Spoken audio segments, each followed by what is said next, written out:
इसका निदान क्या है? अगर उस तरह की मानसिकता आज भी है, अगर वो विभाजनकारी टुकड़े टुकड़े गैंग, जो उस वक्त भी टुकड़े टुकड़े गैंग का सरगना जिन्ना, वो तो चला गया, लेकिन यहाँ जूनियर जिन्ना अगर कहीं है, ये टुकड़े टुकड़े गैंग अगर है जो कि आप कह रहे हैं, तो फिर उनका निदान क्या है? जो मोहन भागवत कह रहे हैं कि या तो वो मान ले कि भाई पूजा की पद्धति अलग है, प्रेम शुक्ला कि पूजा के तरीके अनेक लेकिन पूर्वज सबके एक, अगर ये मान लेंगे तो ये फिर मुद्दा ही खत्म ना, फिर मतलब प्रेम शुक्ला। उसके बाद रहमानी जी मैं आपके पास आऊंगा। देखिए अमन जी मूलतः जो है पाकिस्तान की बुनियाद यह है कि पाकिस्तान के संकल्पनाकारों ने एक समुदाय विशेष मुसलमानों को यह समझाने में वो सफल रहे कि हम तो शासक हैं, हमने तो इन हिंदुओं पर सदियों तक शासन किया है, जैसे ही भारत स्वतंत्र होगा और यहां लोकतांत्रिक व्यवस्था कायम होगी, हम शासक से शासित हो जाएंगे। अल्लामा इकबाल का जो शिकवा है और जवाबे शिकवा है, उन दोनों कविताओं में पूरा प्रयास किया है कि मुसलमान जो है वो पूरी दुनिया को सुधारने के लिए पैदा हुआ है, पूरी दुनिया पे शासन करने के लिए पैदा हुआ है, और एक इस तरह के विचार दर्शन के लोग हावी हुए कि हम शासित नहीं हो सकते, हम अलग राष्ट्र हैं, हमारी अलग राष्ट्रीयता है। और उस राष्ट्रीयता का जो अलगाव का जो भाव था, चूंकि 1947 में विभाजन पे लाखों लोगों के कत्ले आम के बावजूद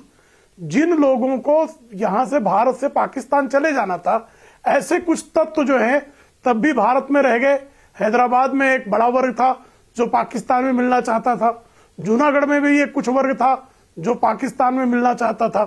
कालांतर में ये जो शक्तियां हैं वो पाकिस्तान परस्ती में,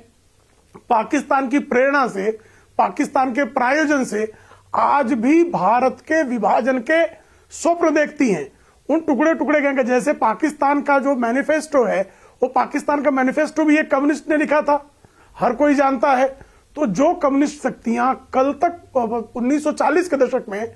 पाकिस्तान का मैनिफेस्टो लिख रही थी, आज वही टुकड़े टुकड़े गैंग, आज भी वही जो है जेएनयू में कहते हैं अफजल हम शर्मिंदा हैं, तेरे कातिल जिंदा हैं। तो टुकड़े टुकड़े गिरोह आज भी कम्युनिस्ट उनका समर्थन कर रहे हैं। और ये जो इस्लामो कम्युनिस्ट जो गठजोड़ है, वो आज भी यह प्रयास करता है कि भारत खंडित हो जाए और इसके खंड हो जाए। अब जो जैसा पूजनी मोहन राव भागवत जी कह रहे हैं, जब तक मुसलमानों के दिमाग से ये बात नहीं निकलेगी कि हम अलग नस्ल हैं, हम अलग राष्ट्रीयता रखते हैं, हमारे लिए राष्ट्र से अधिक मजहब महत्वपूर्ण है, जब तक वो ये नहीं स्वीकार करेंगे कि हमारे पूर्वज एक हैं, किसी भी भारतीय मुसलमान से पूछिए, उनके लिए देश से पहले धर्म नहीं है, उनके लिए धर्म से पहले देश है। मुझे नहीं पता, रहमानी जी यहाँ पर बैठे, उनसे मैं पूछूंगा, वो बता देंगे। नहीं कर रहा हूं, किसी के लिए भी धर्म से, मैं सारे मुसलमानों धर्म से पहले देश है सबके लिए। मैं सारे मुसलमानों की बात ही नहीं कर रहा हूं। क्या 1947 में सारे मुसलमान मोहम्मद अली जिन्ना या सोहरावर्दी या लियाकत के साथ थे क्या? नहीं, उन्होंने टू नेशन थ्योरी को लात मारी ना, राष्ट्रवादी मुसलमानों ने लात मारी टू नेशन थ्योरी को, भारत के साथ रहे। हाँ, नहीं, स्टैनली, आपको ध्यान होगा स्टैनली ओलपार्ट ने मोहम्मद अली जिन्ना के बारे में लिखा। मोहम्मद अली जिन्ना जिन दिनों कराची में रह रहे थे, एक बार यहां से जो बड़े पैमाने पे बिहार और उत्तर प्रदेश जो मुसलमान गए थे और जिनको वहां से जन सुविधाएं भी प्राप्त नहीं थी, वो नारे लगा रहे थे। उनका एक शिष्टमंडल उन्होंने अपने घर में बुलवाया कि भाई क्या बात है, तो उन सबने कहा कि हमने जो है इतना संघर्ष किया है,